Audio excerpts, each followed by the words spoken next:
welcome to Allergy Dragon's Lair podcast. My name is Martha Morgan. I'm a specialty diet and allergy chef, and I happen to have a couple food allergies and celiac disease. My biggest claim to fame, though, is raising a child with over 30 food allergies and celiac disease. Okay, so I'm just really happy about this next episode. I have got Zoe joining me for this Allergy Dragon's Lair Allergy Friends episode. So on this happy, we could say spooky episode of Allergy Friends, we are going to be actually talking about Halloween. Woo! Yay! You can do the spooky thing now. Okay. But before we jump into that, let's do our quick disclaimer, which is the views expressed here on our show are the personal opinions and life experiences of ours and our guests. We are not healthcare providers or doctors. Please seek advice from your healthcare professional for any diagnoses or changes to your healthcare plan. Hey, welcome, Zoe. Thanks so much for having me, Martha. I'm Zoe, and I'm with Invisibly Allergic Blog. So I've run the blog Invisibly Allergic since 2017, and I know Martha personally in Louisville, so I'm also located in Louisville, Kentucky, and I have the life-threatening peanut allergy. Obviously, you're welcome, and thank you so much for taking the time to be on here. To talk Halloween, I'm so excited. I am. We should have some stuff spooky, but we didn't. It's okay. I'm kind of in my dark phase right now. So our spooky Halloween. Okay, so Halloween, honestly, as a allergy mom, for me, was scary in general because you have to think about so many things. Oh yeah. We have to think about so many things in general when you have food allergies, celiac disease, raising our kids day to day anyway. And now me, if I go to a party, I have to think about things like that too. And I know that for you, Zoe, you grew up with a food allergy, and it was before labeling laws. Mm-hmm. Yes. Not that our labeling laws are perfect by any means. Right.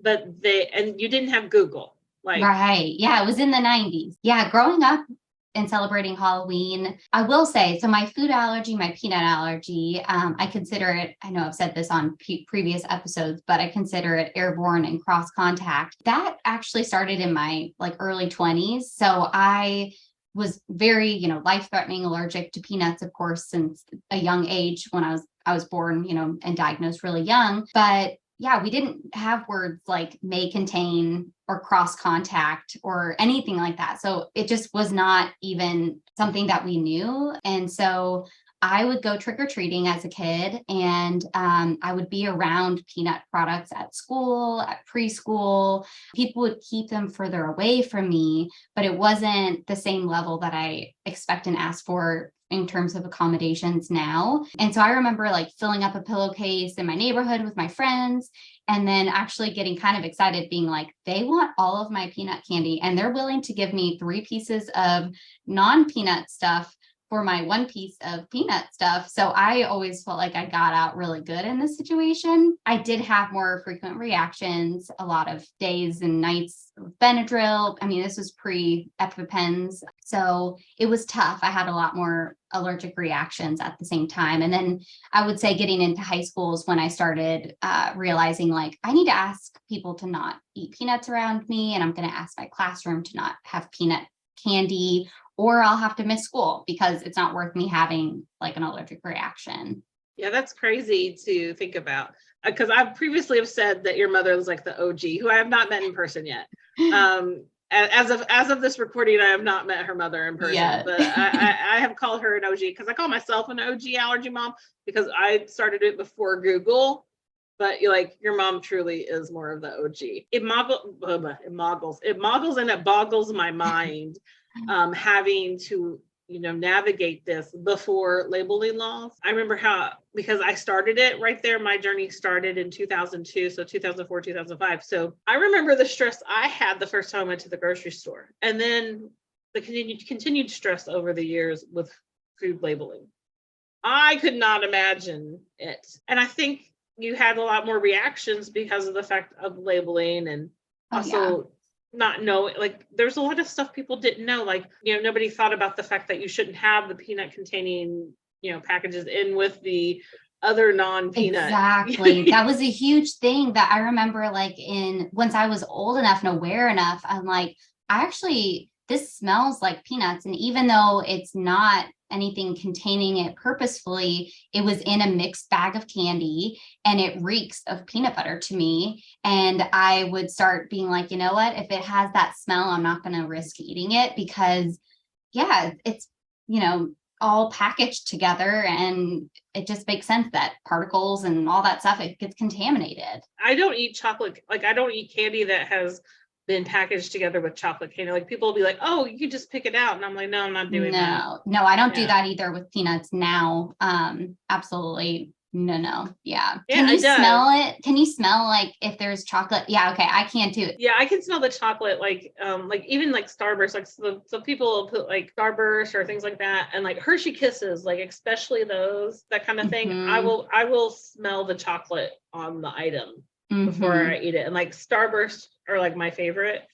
And I could pick it up and I'll be smelling like a hint of chocolate on top of like the lemon or whatever. And I'm like, ew, no. And I was like, they say you shouldn't do this with peanuts. Maybe you shouldn't do it with your chocolate allergy. And so I stopped doing it because I have become so sensitive to chocolates. Oh, yeah. So I can totally get that from the Halloween or, from even like the bowl of candy. And they're like, well, there's some. Yeah, there's other stuff in there. And now I feel like I'm kind of jumping ahead a little bit. I also want to hear about Vesper's experience with like Halloween, just because I'm curious, since their age group is a little bit after mine, like how that went with trick-or-treating. But now we have the Teal Pumpkin, which I'm sure we'll touch on. But how did Vesper kind of navigate that, and you navigate it? Well, at first we were dealing with like peanuts, tree nuts, and strawberries were like their first couple allergens, which are still a lot. But when we first started doing it, we would let them go trick-or-treating. All three of the kids went trick-or-treating together. And again, we didn't have the information about the fact that like stuff being mixed together, like in the back, like it didn't really come about. Like, I think it was like a few years after like labeling laws and things like that. I think it was probably like by the time Vesper was about 10 years old and had been going trick-or-treating, was like, you really shouldn't be having that stuff together. Oh, right. That makes sense. But you don't think about it. If somebody didn't say it, you're like, how come I didn't think about it? Right. So, until something happens. Until something happens. Exactly. Yeah. Or you're like, how are you having a reaction? Right. And so what we would do is we started this. I'm not saying this is what you should do now. This is just our history. The kids would all go trick-or-treating together. And then everybody had to bring their stuff home. We would all go through it. And then there was a bag that had Vesper safe candy. And then there was a bag that was non-Vesper safe candy. And so Vesper could have candy out of the safe or obviously out of the safe bag, not the non-safe bag. So that's how we did it. So they didn't really have to who got more or whatever, that kind of thing. And then we gave them their candy. We didn't let them just go to town on the candy. Yeah. Especially when they were really young, because Vesper was 9 months old when they first got diagnosed. So when they were really tiny, they didn't understand why they couldn't eat it, and their brothers knew a little bit more because their brothers are older. But even that the youngest two, Vesper and my middle son, they are like 19 months apart. So there's a little bit. So he understood a little bit better than Vesper. Like, no, that'll hurt Vesper, because then you have to watch about like them getting up and making sure that they're not cross contacting that way. Yes, contaminated. Yeah, cross contacting each other. Exactly. And playing around. So then it would be washing mouths and washing hands had to be done before. And so my kids were pretty well trained. Oh yeah. Gotta wash my hands, gotta wipe surfaces. Yeah. Yeah. They weren't allowed to get up from the table when they were really young. Up until they were about 3 or 4, they couldn't get up out of their chair even until I wiped their hands off with just a baby wipe. And then they had to go wash their hands. That makes sense. Soap and water. So because I didn't want the contact. Like, I know that there was a chance of contact from there for me grabbing it, but I just wanted to make sure that they got as much off as they possibly could. But then they needed to understand that they needed to wash their hands. Yes, that makes sense. Yeah, because I was so used to, having navigating one, but when you start throwing so many allergies into the mix, you have to come up with these adaptive strategies to keep yourself safe, because you can't just keep your household free of all 30. I was lucky enough that growing up, even though my allergy was, really severe, and I was, trying to not have an anaphylactic reaction, I just had to keep one item out of the house for the most part versus so many more. Yeah. And if you look at it that way, then yeah, it's tree nuts, peanuts, and strawberries, like the multi going into the 30, Vesper was 14 when we had another round of tests ran again. And then we did elimination diet and we introduced items. And then as time goes by with those items that we realize that they are anaphylactic to some of them, you struggle with like all kinds of things. And I know I'm getting off the topic of Halloween. So it's just like, it kind of goes into things. So I was like, wait a minute, I'm going off the topic of Halloween, but all that aside, so as growing up with food allergies, we just adapted that way. And then they grew out of their peanut allergy when they were in their early teen years, when we were figuring out the wheat and gluten-free thing. So then they weren't so worried about peanuts, which really, honestly, peanuts is a really big thing. I mean, they still had to deal with tree nuts, and they would just like, if they would go trick-or-treating, they would carry like 2 bags with them. And if they knew it was a candy that they shouldn't have, because we had knowledge, because it's like, this is what I started with the answer with, and then went into other things, but they started giving, Vesper would have 2 bags, which would confuse people. And Vesper would be like, no. And then they would try to put candy in the other bag, and Vesper would be holding it back going, no, because Vesper knew that she could get more, they would get more candy from us, because what we would do is we had swap it out. So we had safe candy for Vesper, which meant nothing that they couldn't eat. Right. That was the candy we gave out. And then we also had our Teal Pumpkin once they started. So Teal Pumpkin going into that. Yeah. So we had no food treats. So Vesper could exchange this bag of candy for Vesper's safe treats when we got to the house. Nice. And so that's what we did, got to. And then unfortunately, Vesper is allergic to chocolate too as well. Okay. Yeah. Now they are. But anyway, and probably was then. It's just most of their allergic reactions started as gastro, and still like their mild ones are predominantly gastro. For them, when it starts to become anaphylactic, it usually involves vomiting. Well, that's the thing I love about the Teal Pumpkin Project, and like I am like, it's one of those things where you're like, why didn't I think of that back in the day? Because it's like, what if anyone were to ask me, like, what would be your ideal Halloween? I would be like, non-food treats, because then it's not about eating like all the holidays tend to be. And I feel like it's so fun. It's like such a smart idea. And now that we participate, I'm not a trick-or-treater, but I'm handing out the candy with my Teal Pumpkin, and I add myself to the Teal Pumpkin map, and I have a Teal Pumpkin on the porch. And I mean, I don't even know if I've had any allergy kids, but I always, they love the non-food treats, and I always run out of those first. Like pencils, toys, stickers, all that stuff. They love it. So they do love it. And what's it called? Fun fact, Fair did not start Teal Pumpkin. Oh, who did it? It was someone in Tennessee, right? Yeah, it was. It was a woman in Tennessee. I cannot think of her name. So anybody listening below, please, comment down below, and I will link it because I will go search it. But at this time, I cannot remember her name to save my life. But a lot of people, and not to go as Fair, I do put my name on the Teal Pumpkin list. I mean, I think what Fair has done to help, uplift the idea is great. But a lot of people will be like, Fair, and I'm like, no, Fair didn't start it. It was a mom in Tennessee. It was a mom, and that's how so many things start. It's like the way that we're starting our inclusive meetup. It all starts grassroots and then grows. And yeah, it's great. Fair picked it up, but it makes sense. It came from just a family trying to figure out a better way to handle Halloween. Yeah, it's very cool. And so Fair does, if for anybody listening, I'll have a link down below. So I'm sure they update the map and that kind of thing. And you can put down that your house has, non-food treats. And when we do the chili cook-off here, it's like October 15th here in Louisville, if you happen to be here. And we will definitely be there. And I say we, so Zoe is supposed to be helping me too. So yay. Yay. She will not be cooking, but you may see her volunteering in some way. Volunteering in some way.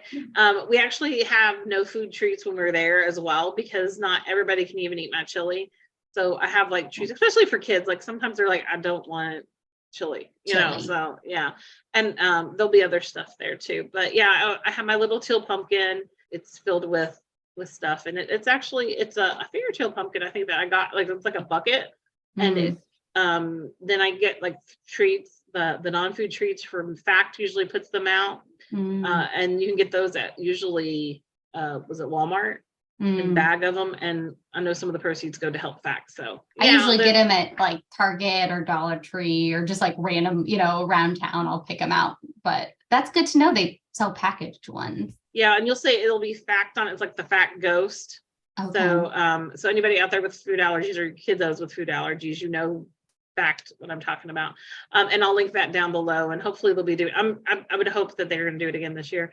But yeah, sometimes you'll find like things in now the teal bucket I actually was from Fair, and the proceeds from it went to help Fair as well. So Mm, sometimes you can see those things that are kind of interactive, but it's just cool how we've taken what a mother sees or needs, or somebody that has a food allergy sees and needs, and you like create from it. And that's how Invisibly Allergic got created, your yeah. blog. That's how Allergy Dragon got Allergy created. Dragon, right. So And I even remember, I think it was last year, it was definitely like the last couple of years. I think CVS did some kind of partnership and they were selling their teal buckets that were labeled like, I don't know if it was fair or if it was just teal pumpkin, but it definitely seems to be growing like, places like CVS, are carrying it. Like that's pretty cool. So that's where I got mine. Because originally I just painted mine like teal. um but I was curious, do you like for if I'm going to a Halloween party, I'll ask the host to not have any peanut ingredients, and then they will share that request out with anyone that's attending.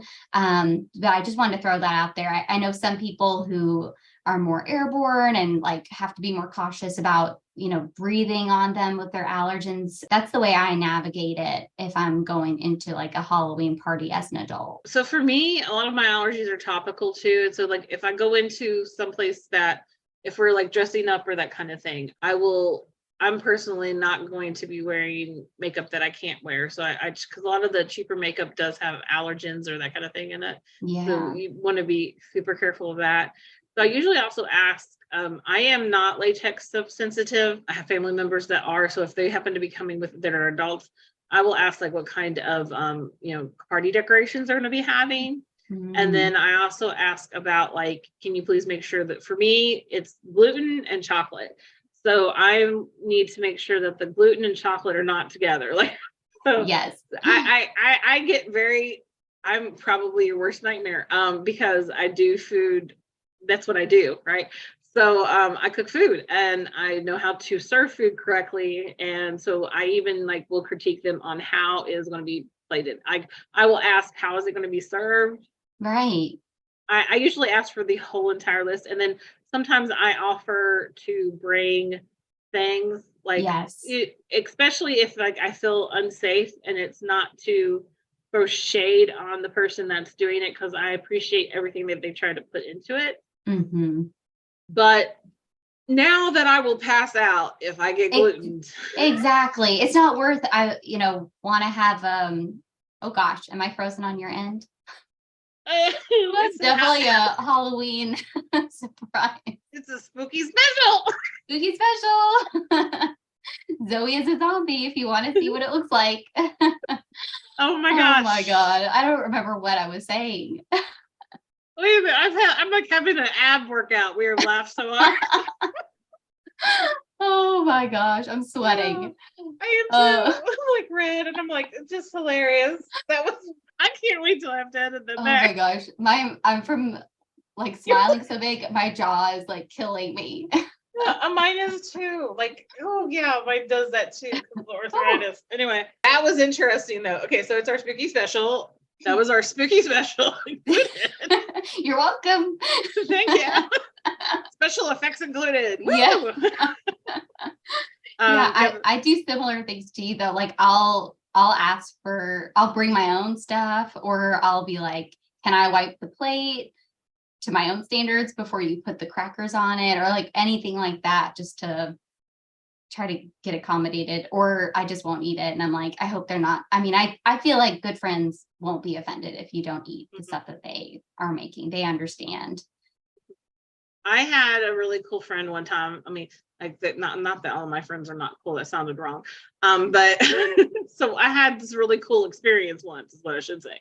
And that was somebody actually had set up my own look, because I was like talking about I need this, and they were like, okay, so of this that's gluten free, what I made. So I gave them a list of everything, and they literally put a separate table together. Oh, I love that. That's the dream scenario. Is like, okay, they like made sure that this is like not going to be contaminated by other people and the plates are safe and all of that stuff. But yeah, it was really cool because, of course, then I had to deal with the fact that it was Martha's special table, and not everybody was included. And so I said, I will let you over here as long as you are not contaminating my place. But love it. Love it.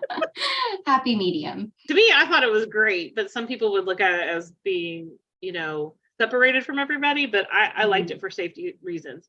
I can understand where, like, if a kid had that happen, it may not feel as inclusive. Yeah.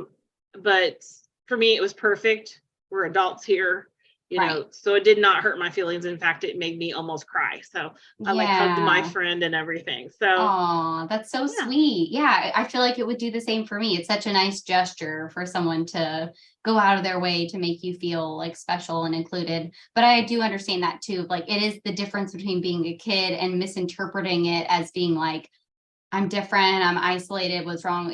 Just like being an adult it's easier, I feel like, sometimes with an allergy, for sure, because of being able to have that awareness and advocate for yourself. I do have another question though. So when you were in school, like, did you have like Halloween parties? Yeah, I would typically skip out on things like that. So I normally would be isolated. Like, I remember at my daycare, they would have me with a teacher and I'd be like reading with her in the other room or something while they had activities going that involved peanuts and food. And so I kind of interpreted it as being special, like, ooh, I get to sit at the front of the class with the teacher. And then she's taking me off to the side and we're like having this one-on-one time. But I do remember in elementary school feeling kind of more excluded. And then definitely in middle school, like, I was to the point where I was able to say like, oh, I can't attend that because of XYZ. So I feel like I was left out of a lot of like social activities because of it. And because people at that time, and maybe even still, depending on where you're at, just weren't willing to accommodate and say like, no peanut candy. It was just unheard of back at that time. Oh yeah. We had snacks at the house, like if they had parties and things like that, because they would still do parties occasionally when Vesper first started school. And so I would be asking like questions about things, and we would have emergency snack stuff there so that they could have like things that were prepackaged, so that they didn't have to worry about it. And then they also knew about like cleaning hands and things like that, because it was they didn't allow peanut products only in the classroom, but then you had to worry about other things and cross contact and cross contamination by the time they were in school. Like, the labeling laws had gone into effect and things were being talked about, at least. Yeah. So as we are moving forward to wrapping up this episode, my final thought for Halloween is just have fun and have a very safe Halloween for everybody who's listening. Obviously, you can check out all the links below and check out Zoe and all that good stuff. And Zoe, what is your final thought for Halloween? Yeah, I would say just follow whatever makes sense to you. Like, if you have a request, ask that request, and just don't be afraid to ask for what you want and what would make you feel the most comfortable if you're going to a party or going to school or, whatever situation you're in. Thank you for listening. If you made it all the way through, make sure to subscribe and, follow along, comment, all that good stuff you're supposed to do, whichever platform you happen to be listening to Allergy Dragon's Lair podcast. We wish you a happy Halloween, and we will talk to you later. Happy Halloween. Bye. Bye.